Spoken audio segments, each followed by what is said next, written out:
let's go ahead and take a look at another way to organize this code, which uses a slightly different logical syntax that makes a bit more sense for a situation like this. Go ahead and jump to your resource pack directory, and we're going to open up the second step inside of logic and functions called if-elseif statement.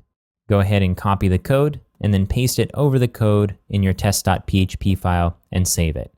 Now, just for easy reference, an if statement is called a control structure, and this is another control structure that follows a similar pattern.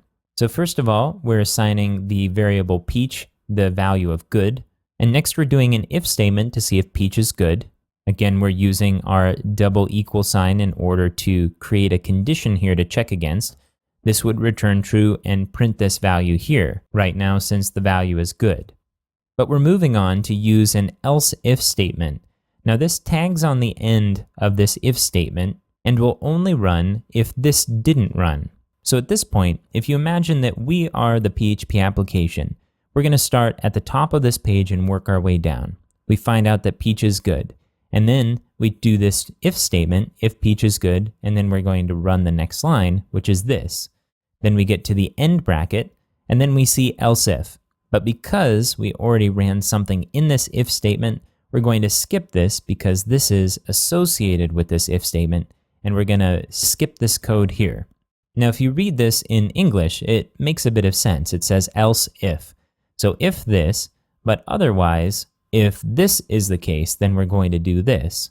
But we would only say otherwise if this first condition wasn't true. So if we went ahead and changed peach to bad, then as we read through this code, it would check to see if peach equals good. It's not going to, so this code will be skipped. And then it will check to see if peach equals bad. It will, so it will go ahead and run this code. So the difference between this and our previous example is that in our original if example, both if statements will get checked. Those conditions will run, and whichever ones are true, the code will execute inside. In a situation like this, we're dealing with conditions that are mutually exclusive, so if the peach is good, it's definitely not going to be bad. If the peach is bad, it's definitely not going to be good. So PHP will skip everything else once it's found something that's true as part of this if-else-if statement. Now notice we have a third line here, which is else. Now this code will run if none of the if or else if conditions are true. So if we make our peach ugly, for example, PHP will begin by checking to see if it's good, it's not. It will check to see if it's bad, it's not. And so it will run whatever is an else, and it will print, sorry, the peach rating is not valid.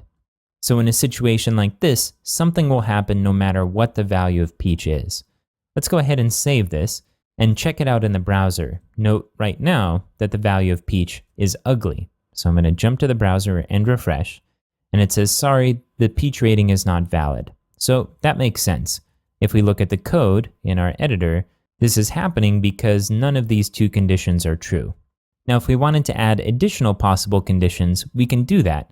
So if we wanted to check to see if it was ugly, we could add one more else if statement here. So let's go ahead and copy these last three lines here and paste it in right afterwards. And for peach equals bad, we'll go ahead and change it to ugly. And for this peach is lame, let's go ahead and change that to ugly as well and save it. And now if we jump to the browser and refresh, we'll see that it says this peach is ugly. I'm going to go ahead and jump back to the editor. So just in case it seems a little confusing as to when you're supposed to use multiple if statements and when you're supposed to use one if-else-if statement, the answer is that you want to use if-else-if statements when all of the potential conditions are mutually exclusive, because only one of these will run. But if each of these was its own individual if statement, then if all of the conditions were true, all of the code inside of those if statements would run.